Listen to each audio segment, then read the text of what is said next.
Saudara, apa yang harus diketahui masyarakat terkait aturan penggunaan pengeras suara di masjid sesuai dengan surat edaran Kementerian Agama? Bagaimana pengaturannya di masyarakat? Kita akan bahas bersama Ketua Majelis Ulama Indonesia MUI Bidang Informasi dan Komunikasi, Mas Duki Baidowi. Lalu ada Sekretaris Jenderal Dewan Masjid Indonesia (DMI), Imam Adurukutni, dan anggota Komisi 8 DPR dari fraksi Partai Keadilan Sejahtera, Bukhari Yusuf. Selamat malam, Assalamualaikum warahmatullahi wabarakatuh, Bapak-Bapak. Waalaikumsalam warahmatullahi wabarakatuh. Iya, saya langsung ke Pak Kiai Mas Duki dari MUI karena MUI yang menjadi pimpinan pemuka agama yang harus saya katakan bahwa ini akan menjadi leading sektor terkait dengan SE atau surat edaran Kementerian Agama. Betul demikian Pak Kiai Mas Duki? Iya, betul sekali. Jadi apa yang sudah dilakukan Pak Kiai? Jadi pertama begini ya, jadi surat edaran ini sebenarnya sangat baik. Ya. Jadi beda lah dengan apa yang dikritik orang mengenai apa yang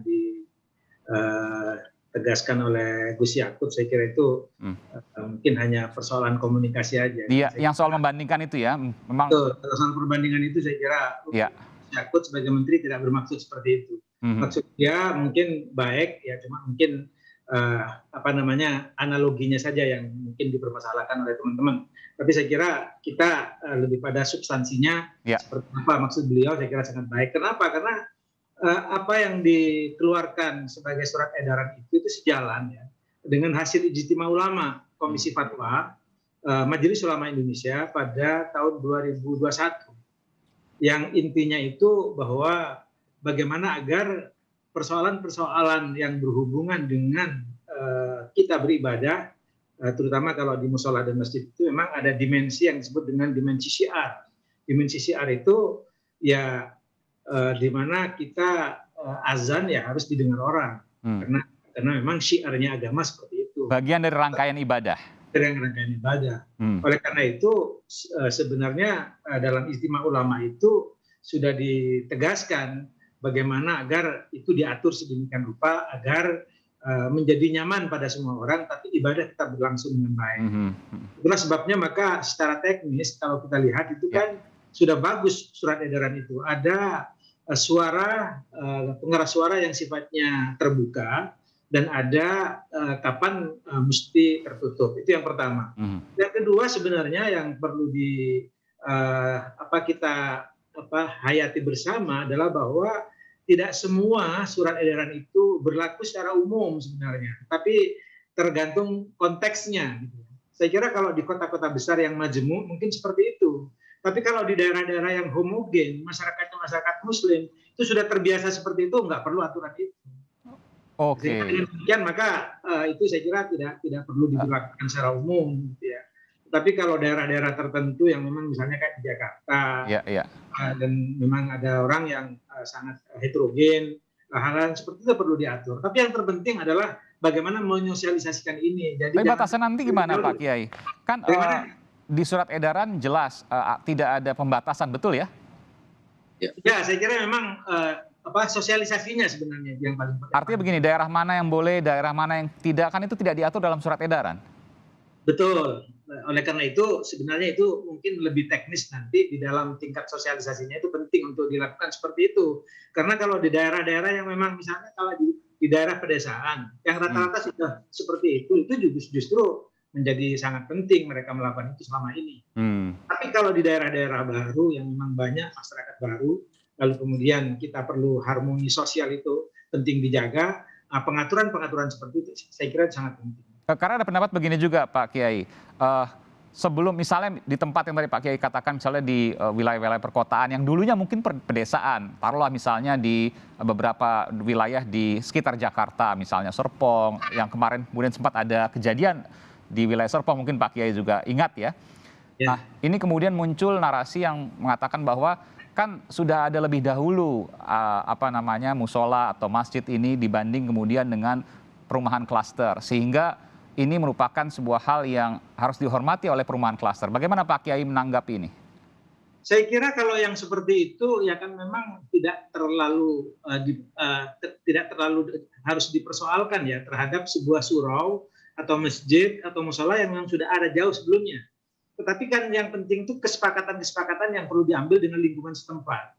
Jadi kalau ada kesepakatan-kesepakatan bersama, saya kira itu nyaman. Nah, karena kan orang lain juga butuh nyaman, gitu ya. Tetapi juga bagaimana pelaksanaan ibadah juga harus berjalan baik.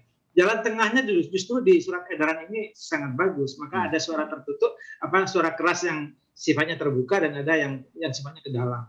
Nah, kesepakatan yang seperti itu dengan daerah setempat, dengan lingkungan setempat, RT RW, saya kira sangat penting. Oke, saya sebelum nanti ke DMI, ke Dewan Masjid Indonesia, saya ke Bung Bukhori, anggota DPR dari fraksi Partai Keadilan Sejahtera, Komisi 8 ya. Bung Bukhori, ini kan isi edarannya banyak, kita sepakat semua, tapi pelaksanaannya secara teknis ini kan nggak mudah di lapangan. Bayangan Anda seperti apa? Mungkin Anda punya usulan? Ya, terima kasih. Assalamualaikum warahmatullahi wabarakatuh. Waalaikumsalam warahmatullahi wabarakatuh. Pak Kiai Mas Duki Baidoi dan Pak Imam Daruddin yang saya hormati, dan juga para pemirsa Kompas TV dimanapun Anda berada. Jadi pertama bahwa surat edaran ini sebenarnya meskipun memiliki niat yang baik, tetapi ketika teknis itu tidak dilakukan dengan baik menjadi masalah. Betul. Saya sangat menghargai dan mengapresiasi niat untuk tetap memelihara kehidupan harmoni dalam konteks lingkungan kecil maupun luas. Akan tetapi kalau kita lihat lebih dalam surat edaran, ini banyak masalah. Pertama tentang surat edaran itu sendiri. Harusnya surat edaran ini kan berlaku untuk ke internal struktural Kementerian Agama. Tidak kemudian diberlakukan secara struktural kepada lembaga-lembaga yang tidak di bawah kewenangan secara langsung. Mungkin kalau ke Kanwil, Kandepak itu saya kira relevan. Tapi ketika kemudian langsung ditujukan kepada para takmir masjid, maka pertanyaannya ada hubungan hierarki enggak? Tidak ada itu. Sedangkan watak dari surat edaran itu sifatnya adalah menjelaskan tentang kebijakan. Dia bukan produk perundang-undangan, tetapi dia mengikat dalam kontennya gitu. Nah yang kedua, kontennya ini banyak bermasalah. Ketika misalnya mengatur tentang 10 menit sebelum maghrib atau sebelum azan, atau misalnya mengatur harus takbiran di dalam, tidak boleh keluar dan seterusnya. Ini kan sebenarnya takbiran di dalam maksudnya suaranya hanya untuk lingkup dalam masjid saja ya? Dalam masjid saja. Oke, tidak keluar. Nah ini kan kemudian yang diatur kan bukan kewenangan Kementerian Agama. Sebab ketika Kementerian Agama, kewenangannya tidak di situ. Kewenangannya adalah bagaimana menjalankan perilaku beragama itu sesuai dengan ranah agama masing-masing. Nah ketika sudah menyangkut konteks keamanan atau hal yang lain itu bukan ranah Kementerian Agama. Nah sehingga kalau misalnya ada di situ tentang ketentuan lagi misalnya yang boleh bersuara keluar suara yang bagus. Ini suara defabel atau defabel. Ini kan jadi masalah. Kalau nanti di masyarakat itu adalah yang menghakimi terhadap suara bagus tidak bagus itu subjektivitas masing-masing personal. Bagus termasuk juga kan disebutkan juga pelafalannya, Bung Bukhori. Iya, pelafalannya. Maksud saya bukan bicara soal hanya bagus dari sisi kualitasnya, tapi juga pelafalannya. Kalau bicara soal makhraj lah kurang lebih begitu ya. Iya, kalau makhraj saya kira ada standarnya. Tetapi bahwa suara bagus tidak bagus itu selera loh. Nah itu akan bisa menimbulkan satu tingkat potensi tentang kericuhan. Nah kericuhan itu kan kemudian menimbulkan ketidaknyamanan dan kemudian disabilitas, terjadinya satu disharmoni. Nah kalau itu yang terjadi, misalnya terjadi ada seorang tidak suka azan lalu kemudian dikatakan kamu suaranya jelek, dia nggak terima apa, dianggap penghinaan ringan atau penghinaan kecacian. Ini kena pasal 315 itu KUHP. Siapa yang jadi sasaran? Kementerian Agama. Nah, kemudian apalagi misalnya di poin kelima itu bahwa surat edaran ini dijadikan sebagai pedoman untuk pengawasan. Loh, kenapa kemudian pakai pengawasan segala gitu? Harusnya surat edaran ini merupakan suatu arahan untuk membangun edukasi di depan. Saya sangat sepakat dengan Pak Kiai Mas Duki tadi itu. Pertama mesti ada pembedaan. Mana sebenarnya wilayah perlu diatur dan mana wilayah yang tidak diatur. Yang kedua, mana yang perlu didetailkan dan mana yang tidak didetailkan.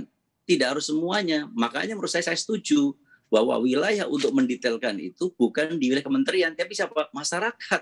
Biarkan masyarakat bersama aparat itu kemudian menetapkan, menyepakati begitu. Ya, jadi bahwa ada pengaturan loudspeaker atau pengeras suara di masjid dan musola, Anda setuju? Tapi kemudian teknisnya itu yang kemudian bermasalah menurut Anda? Saya kira selama ini begitu. Selama ini bahwa penggunaan speaker itu secara budaya itu telah diatur masing-masing. Misalnya ketika Mas Aiman datang ke komplek di salah satu komplek di Jakarta, pasti tidak akan mendapatkan nuansa yang sama dengan di kampung. Betul. Nah kalau kampung misalnya speaker mati sekali, wah itu diparanin orang tuh. Ini WA ke saya banyak sekali nih, banyak dari masyarakat yang protes itu. Belum lagi nanti kericuhan terhadap masalah bagaimana menganalogkan. Ini juga lebih masalah lagi. Ini saya tidak mengatakan menyamakan, tetapi menganalogkan. Jadi inspiringnya kok kemudian gonggongan anjing itu menyamakan dengan atau kemudian mendapatkan bisa mengatur terkait dengan masalah azan, apalagi misal azan bersaut-sautan. Nah, bagaimana kalau kemudian ada anjing bersaut-sautan? Saya kira itu terlalu jauh itu. Iya, kalau dalam kaidah substansinya tetap malfarik namanya itu. Iya, betul. Jadi saya melihat begini, karena itu memang surat edaran ini harus disempurnakan. Tidak boleh kemudian surat edaran ini mengambil porsi dimensi yang sangat dominan yang bersifat pengawasan atau represif, apalagi jangan-jangan nanti suatu saat dipakai instrumen polisi untuk melakukan penyidikan atau melakukan satu kontrol, ini lebih berbahaya lagi. Saya berharap bahwa surat edaran ini sebaiknya bersifat normatif dan tidak limitatif dalam konteks tertentu, misalnya waktu, misalnya suara bagus, tidak bagus, lalu kemudian khusus dijadikan sebagai pengawasan, tidak, tetapi dia harus dijadikan sebagai bahan untuk melakukan edukasi kepada publik, sehingga ketika misalnya masyarakat itu mau ngurangin azannya, mengurangin waktunya, itu dengan kesadaran, dengan bimakrifah ala basirah gitu, tidak kemudian under pressure gitu.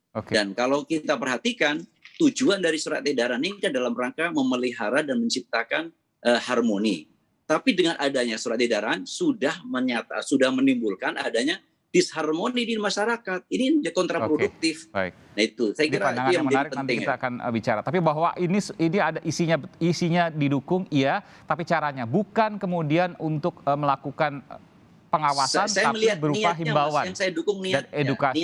Niatnya kita dukung. Tetapi kemudian konten yang diatur itu saya kira perlu mendapatkan masukan banyak dari para pihak masyarakat. Apalagi ini kan merubah budaya ini. Budaya sudah berpuluh tahun, bukannya setahun 2 tahun gitu.